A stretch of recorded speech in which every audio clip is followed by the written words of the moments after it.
En manchette aujourd'hui, Berthierville dépose une demande d'aide financière à Québec dans le dossier de l'Arena. Bonjour à tous et bienvenue à votre bulletin d'information diffusé sur les ondes de CTRB, votre télévision locale et régionale, en ce 25 juin 2026 à l'Imbellumeur, au Pépitre. Dossier de l'Arena à Berthierville. La ville de Berthierville annonce avoir officiellement déposé une demande dans le cadre du programme d'aide financière aux infrastructures récréatives, sportives et de plein air. On parle du PAFIR-SPA du gouvernement du Québec pour la réalisation d'un important projet de rénovation et de mise aux normes de l'Aréna Joanie-Rochette, donc évidemment à Berthierville. Cette étape importante marque l'aboutissement de plusieurs mois de travail concerté entre les municipalités partenaires regroupées au sein d'un comité intermunicipal de l'Aréna afin d'assurer l'avenir d'une infrastructure sportive essentielle pour l'ensemble du territoire de la MRC de Dautrey et des municipalités envoisinantes. Depuis plus de 50 ans, l'Aréna Joanie-Rochette joue en effet un rôle central dans la pratique des sports de glace, l'organisation d'activités communautaires et la vie associative de la région. Utilisée quotidiennement par des citoyens provenant de plusieurs localités, elle dessert un bassin de population largement supérieur à celui de la ville de Berthierville. Au fil des années, l'infrastructure a toutefois atteint un point critique de son cycle de vie. Les études techniques réalisées ont confirmé la nécessité d'intervenir rapidement afin d'assurer la pérennité du bâtiment, la sécurité des usagers et la continuité des services offerts à la population. Parmi les constats les plus préoccupants figure le vieillissement avancé du système de réfrigération, dont certaines composantes arrivent à la fin de leur vie utile, la détérioration de l'enveloppe du bâtiment, plusieurs déficiences mécaniques et énergétiques, ainsi que des lacunes importantes en matière d'accessibilité universelle. Le dépôt de cette demande au programme du gouvernement s'inscrit dans la continuité de la démarche de coopération intermunicipale amorcée à l'hiver 2026. Depuis la création du comité intermunicipal, les municipalités participantes travaillent conjointement afin d'identifier une solution durable permettant d'assurer l'avenir de cette infrastructure à vocation supralocale. Le projet soumis au gouvernement vise une modernisation complète de l'Aréna afin de prolonger significativement sa durée de vie utile tout en l'adaptant aux besoins actuels et futurs de la population. Les principales interventions prévues comprennent la modernisation complète du système de réfrigération et des équipements électromécaniques, l'intégration de mesures de récupération énergétique permettant de réduire les coûts d'exploitation et l'empreinte environnementale du bâtiment, la réfection de l'enveloppe extérieure, incluant toiture et plusieurs composantes structurelles, la mise à niveau des espaces intérieurs, des vestiaires, des gradins, des aires communes, l'amélioration de l'accessibilité universelle, la création d'espaces plus accueillants plus lumineux et fonctionnels pour les usagers, l'optimisation des espaces afin de favoriser une utilisation plus diversifiée de l'infrastructure. Le concept proposé privilégie également le développement durable, l'efficacité énergétique et la valorisation de l'actif existant en cohérence avec les orientations gouvernementales favorisant la modernisation des infrastructures publiques. Au-delà de sa vocation sportive, l'Aréna représente un important lieu de rassemblement pour les familles, les organismes et les établissements scolaires du territoire. Elle soutient notamment plusieurs programmes sportifs et scolaires, dont les activités de hockey mineur, de patinage artistique et les programmes de concentration sportive fréquentés par les jeunes de la région. La modernisation de l'infrastructure permettra ainsi de maintenir un accès de proximité à des installations sécuritaires et de qualité, tout en contribuant à la santé, au développement des jeunes et à la vitalité de la communauté locale. Par leur appui à cette demande, les municipalités partenaires démontrent leur engagement à travailler ensemble afin d'assurer la pérennité d'un équipement collectif majeur pour l'ensemble de la région. Nous ne demandons pas de financer un nouveau projet ambitieux. Nous demandons de protéger un actif public existant, déjà utilisé régionalement, avant qu'il ne soit trop tard, mentionne Pierre Lahaye, le maire de Berthierville. Cette démarche repose sur une vision commune: préserver un actif public majeur, optimiser les investissements municipaux et offrir à la population une infrastructure moderne, accessible et durable pour les décennies à venir. Parallèlement à l'analyse de la demande par le gouvernement du Québec, le comité intermunicipal poursuivra ses travaux afin de finaliser les modalités de gouvernance, de gestion et de financement à long terme de l'infrastructure. Aucune décision finale concernant le modèle de gestion futur n'a encore été arrêtée. Le dépôt de cette demande représente une avancée majeure pour l'ensemble des citoyens du territoire. Il témoigne de la capacité des municipalités à offrir leur effort autour d'un projet structurant qui favorisera l'accès au sport, le développement des jeunes et la qualité de vie des générations actuelles et futures. Un gros dossier en marche. Les festivités de la fête nationale ont connu un vif succès un peu partout en région. Il y a eu des activités, on le rappelle, à Lanoraie, à Saint-Norbert, on parle aussi à Saint-Barthélemy, et Saint-Norbert, Saint-Barthélemy et Lanoraie, nous dit-on. On vous présente cette fois quelques images de Saint-Ignace. Saint-Ignace, où la tradition est là depuis 50 ans. Le comité des loisirs, la municipalité, on présente cette fête nationale depuis 50 ans. Autre tradition, c'est le fameux souper de la Giblotte des Îles. Donc, ce souper a pu être mis en branle grâce à plusieurs bénévoles au comité des loisirs. Donc, les gens se sont groupés sous le dôme, donc au terrain des loisirs de la municipalité, pour déguster cette fameuse Giblotte des Îles. Comme vous pouvez le voir sur ces images, plusieurs personnes étaient présentes pour déguster sur place cette giblotte ou encore la ramener à la maison pour manger en famille, donc au domicile, soit un, soit l'autre. Préparée par la famille Guertin et Barthes, cette giblotte, on a parlé aux gens et on y a même goûté, et un délice, année après année. La mairesse de Saint-Ignace de Loyola, Evelyne Latour, a aussi contribué à distribuer cette giblotte tout en rencontrant les citoyens. Après la pause, on poursuit notre reportage sur la Saint-Jean, la fête nationale à Saint-Ignace de Loyola.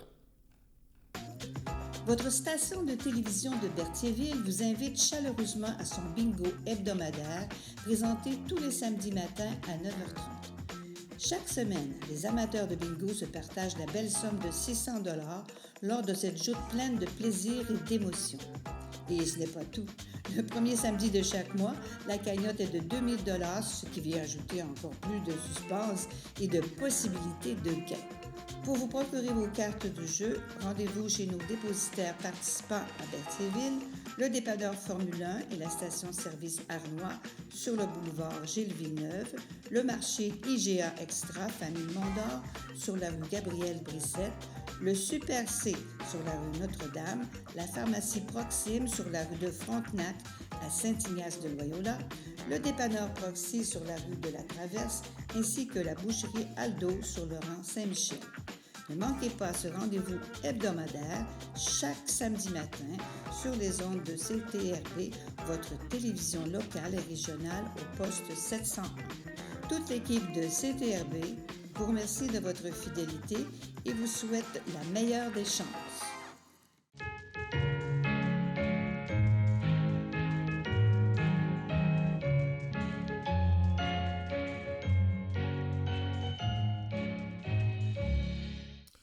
Voici donc les anniversaires en ce 25 juin. La FADOC de l'île du Pas désire souhaiter un heureux anniversaire à Georgette Duchesne et à Gilles Pilon.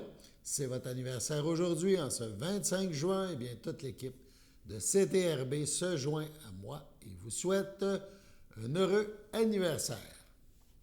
On poursuit notre reportage de la Saint-Jean, de la fête nationale à Saint-Ignace de Loyola. Fête, on le rappelle, qui se déroule à cet endroit depuis maintenant 50 ans.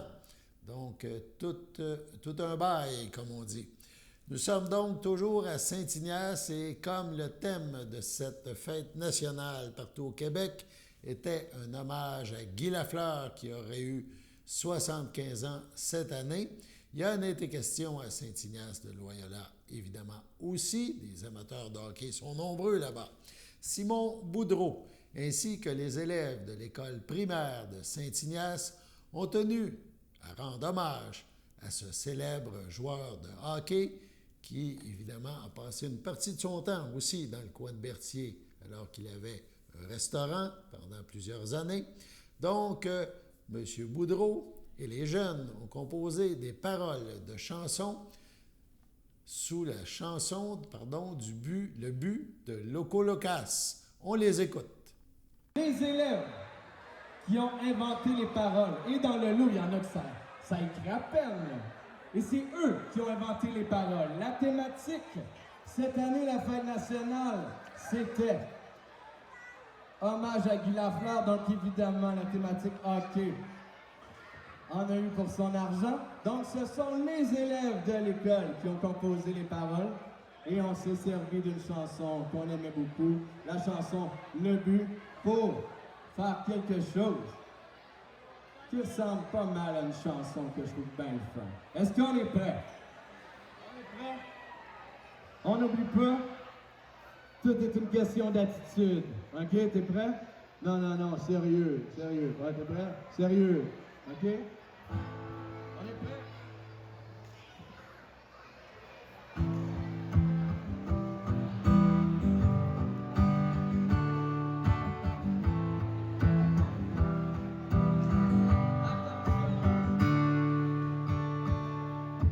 Oui, mes patins sont aiguisés. Et ici pour gagner la coupe Stanley. Comme dit Lafleur, on a du talent. Tout le monde ici marque des buts. On patine comme des fusées, comme le Rocket, Maurice Richard, comme notre capitaine, Nick Suzuki. On y va. Allez, plus fort.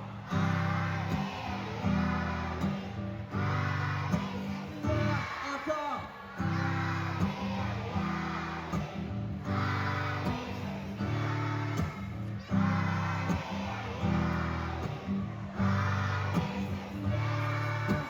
On fait beaucoup d'entraînement, on s'entraîne pour être meilleur, pour rester concentré sur le jeu, faire des passes, penser aux autres, être gentil, s'entraider, travailler en équipe pour gagner.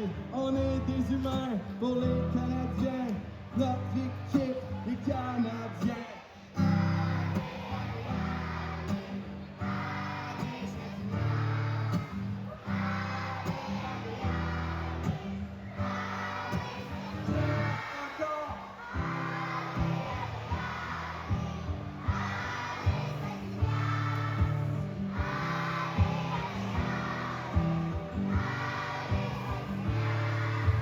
Notre équipe est la meilleure, notre équipe, l'équipe des îles. À nous la victoire, à nous la victoire. Notre gardien est juste trop fort, une forteresse comme Patrick Roy. On a espoir en tous nos exploits. Dobèche-le, mur de briques, l'adversaire tire. Quel arrêt de Dobèche!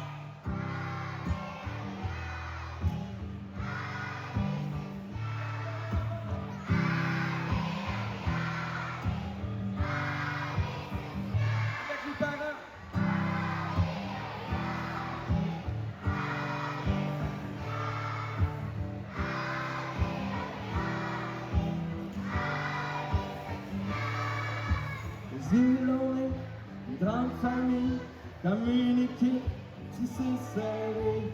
Tous ensemble pour le village, tout le monde quant au village. Caulfield, Demida, Austin, Suzuki, Carrier, Matheson, Bolduc, Laskowski.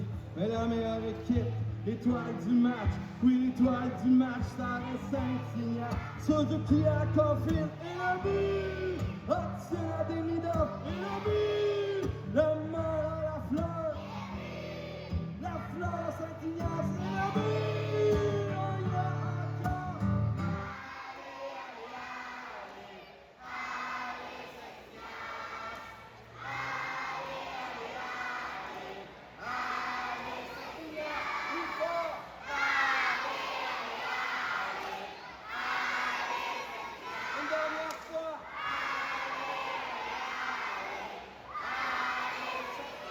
L'école de Saint-Ignace!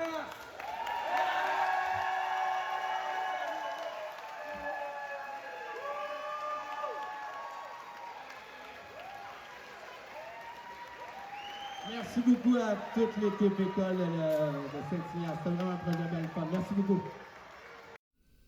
Bravo aux jeunes. On termine cette visite de la fête nationale à Saint-Ignace de Loyola en écoutant le discours de la mairesse Évelyne Latour. Bonsoir à tous et à toutes. Quel bonheur de vous voir réunis ici pour célébrer la fête nationale. Chaque année, cette soirée est un moment privilégié où nous nous retrouvons entre amis, en famille, entre voisins, pour célébrer ce qui nous unit comme Québécois et Québécoises. C'est une occasion pour nous arrêter un instant et regarder le chemin parcouru, pour reconnaître ce qui fait de notre force collective et pour être fiers de ce que nous sommes. Cette année, la Fête nationale rend hommage à Guy Lafleur à l'occasion du 75e anniversaire de sa naissance. Pour plusieurs d'entre nous, Guy Lafleur était bien plus qu'un joueur de hockey. Il était un symbole de passion, de détermination, de courage et de dépassement de soi. Il a fait rayonner le Québec partout où il est passé, tout en demeurant profondément attaché à ses racines. Son parcours nous rappelle qu'avec du travail, de la persévérance, de la confiance, il est possible d'accomplir de grandes choses. Ce message est toujours aussi pertinent aujourd'hui, particulièrement pour notre jeunesse qu'on a vu tantôt à l'avant. Car ce soir, en regardant autour de moi, je vois un Québec vivant. Je vois des familles réunies, je vois des enfants qui courent et qui jouent, je vois des adolescents qui s'impliquent et je vois des citoyens engagés qui donnent généreusement de leur temps. Je vois une communauté qui choisit d'avancer ensemble. C'est tout ce qui fait la richesse à Saint-Ignace de Loyola. Nous avons la chance de vivre dans une municipalité où l'entraide est encore bien présente, une municipalité où les gens s'impliquent. Cette force, nous la devons à nos bénévoles, des gens qui travaillent souvent dans l'ombre, sans chercher les honneurs, mais qui contribuent pourtant à faire rayonner notre municipalité. Je tiens d'ailleurs à souligner la généreuse contribution des loisirs de Saint-Ignace. Année après année, cette équipe de bénévoles investit temps, énergie et passion afin d'offrir des activités de qualité. Vous êtes le cœur de notre communauté. Je souhaite également adresser un petit mot à notre jeunesse. Vous êtes notre avenir, mais vous êtes aussi notre présent. Vous êtes la relève qui portera notre langue, notre culture, nos traditions et nos valeurs. Vous êtes ceux qui écriront le prochain chapitre de notre histoire collective. Comme Guy Lafleur a inspiré toute une génération à croire en ses rêves, nous espérons que vous trouverez aussi la confiance pour poursuivre les vôtres. Comme M. Bert vous a dit tantôt, ce soir nous souhaitons honorer un résident de Saint-Ignace, un élève qui s'est dépassé, un élève qui aime chasser, comme Louis-Vincent nous l'a dit tantôt, qui a à cœur ses racines à Saint-Ignace, un élève qui a reçu la médaille du gouverneur général face à ses résultats scolaires. Ce n'est pas rien. C'est plutôt une grande fierté. Je vous demande d'accueillir M. Étienne Guertin. Donc, bonjour tout le monde. Merci d'être présent ici ce soir. Moi, je ne m'attendais pas à avoir à parler ici aujourd'hui, mais je suis très content d'être là, puis je souhaite une bonne soirée à tout le monde.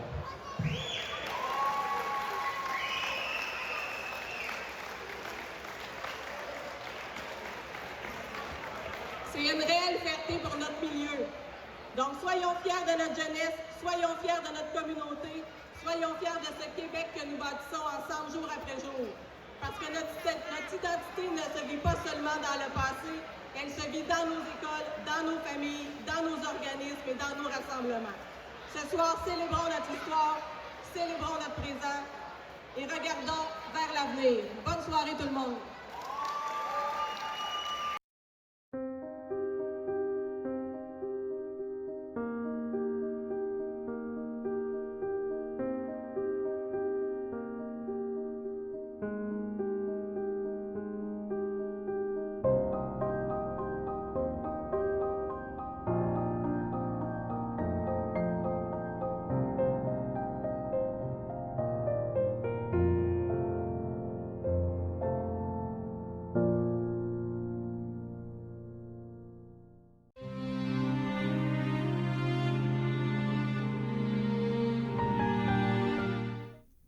Au CHDL Saint-Charles-Borromée, le 18 juin dernier, à 61 ans, est décédée Mme Linda Adam, conjointe de René Côté, demeurant à Sainte-Geneviève de Berthier.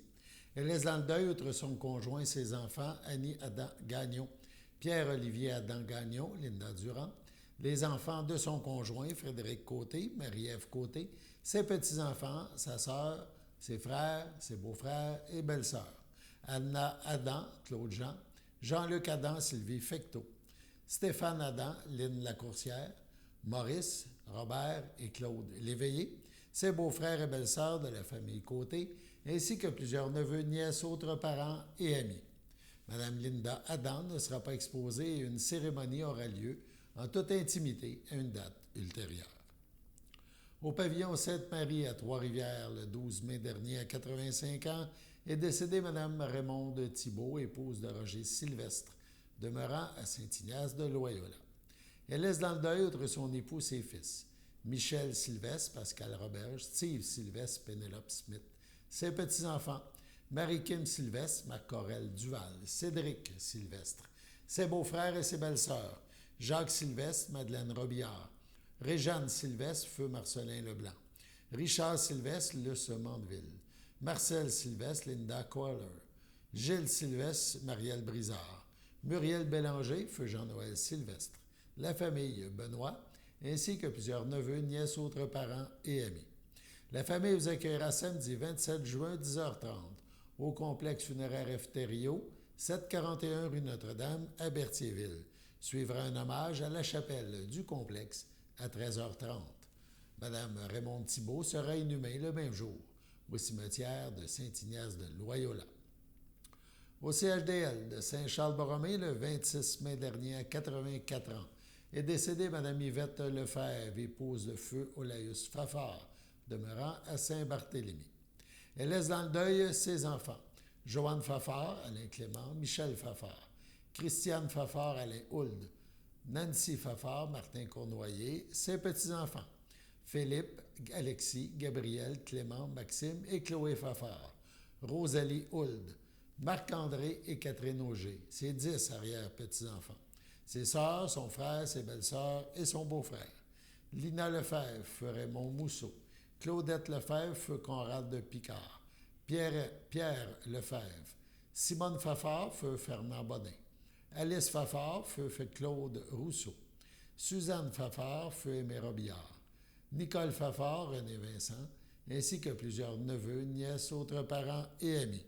La famille vous accueillera samedi 4 juillet, 11h, au complexe funéraire Efterio, 741 Notre-Dame à Berthierville. Suivra un hommage à la chapelle dès 15h. C'est avec tristesse que nous annonçons le décès de M. Gaétan Bonnin. Il s'est éteint paisiblement au centre hospitalier de la Naudière le 29 mai dernier à 88 ans. Son âme sœur l'a quitté le 13 mai dernier. Elle était l'amour de sa vie. Déjà affaibli par la fatigue et le chagrin, une pneumonie l'a emporté. M. Bonnin laisse dans le deuil son épouse depuis 65 belles années, Marie-Pierre Paquette, ses filles Sophie, Jean-François Hull et Claire, ses petits-enfants Jean-Sébastien, Rebecca, Pierre-Alexandre, Anne-Sophie, Cynthia, Thomas, Sabrina, Jaric, ses arrière-petits-enfants Tristan, Édouard, Henri, Florence Charlotte Horry, son fils Éric et sa famille.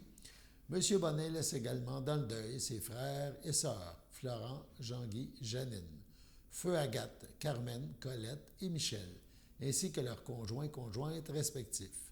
De même, il laisse dans le deuil sa belle-sœur Suzanne, Feu Normand Aubin, et son beau-frère André, Feu Madeleine Farley, ainsi que plusieurs neveux, nièces, autres parents et amis. La famille tient à remercier l'équipe médicale des soins palliatifs du Centre hospitalier de Lanaudière et le personnel de la Villa Berthier pour le bon soin. Au lieu de fleurs, la famille apprécierait des dons effectués en son nom à la fondation de votre choix. La famille vous recevra à la chapelle de la résidence funéraire Thériault à Berthierville, samedi le 4 juillet entre 10h et 11h. Un bref hommage et une prière suivront à 11h, une inhumation conjointe de Gaétan et Marie-Paul à midi aura lieu au cimetière de Lanoret.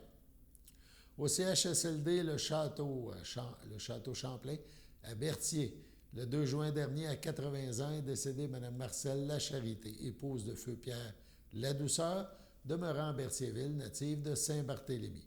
Elle laisse dans le deuil sa sœur et son frère, Yolande Lacharité, Feu Aimé Vermette, René Lacharité, Lorraine Comartin, ses beaux-frères et belles-sœurs, Jules, Clément, Luce et Richard Ladouceur, ses neveux et ses nièces, Nathalie Vermette, Éric Fafard, Stéphane Vermette, Karine Gaudreau, leurs enfants, Audrey et Maxime Fafard, Marjorie, Antoine, Mathis et Marie-Ange Vermette, ainsi que plusieurs autres parents et amis.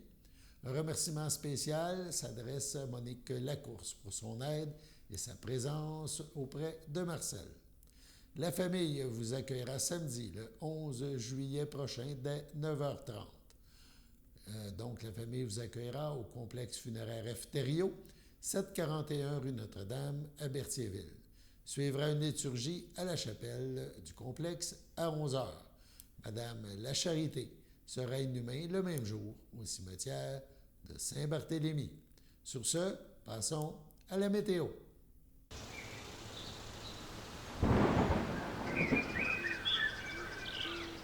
Bienvenue à votre météo de cette semaine. Aujourd'hui, jeudi soir, ce sera des risques d'orage. Une température de 22, un temps ressenti de 25, environ 1 à 3 mm de pluie. Jeudi nuit, ce sera des risques d'orage. Une température de 17, un temps ressenti de 17, environ 5 mm de pluie. Le vendredi matin, ce sera de la pluie. Une température de 17, un temps ressenti de 17, environ 5 à 10 mm de pluie. Vendredi après-midi, ce sera des risques d'orage. Une température de 21, un temps ressenti de 24, environ 5 mm de pluie. Vendredi soir, ce sera des risques d'orage. Une température de 19, un temps ressenti de 20, environ 1 mm de pluie. Vendredi nuit, ce sera un banc de brouillard. Une température de 15, un temps ressenti de 15. Et voilà, c'était tout pour votre météo.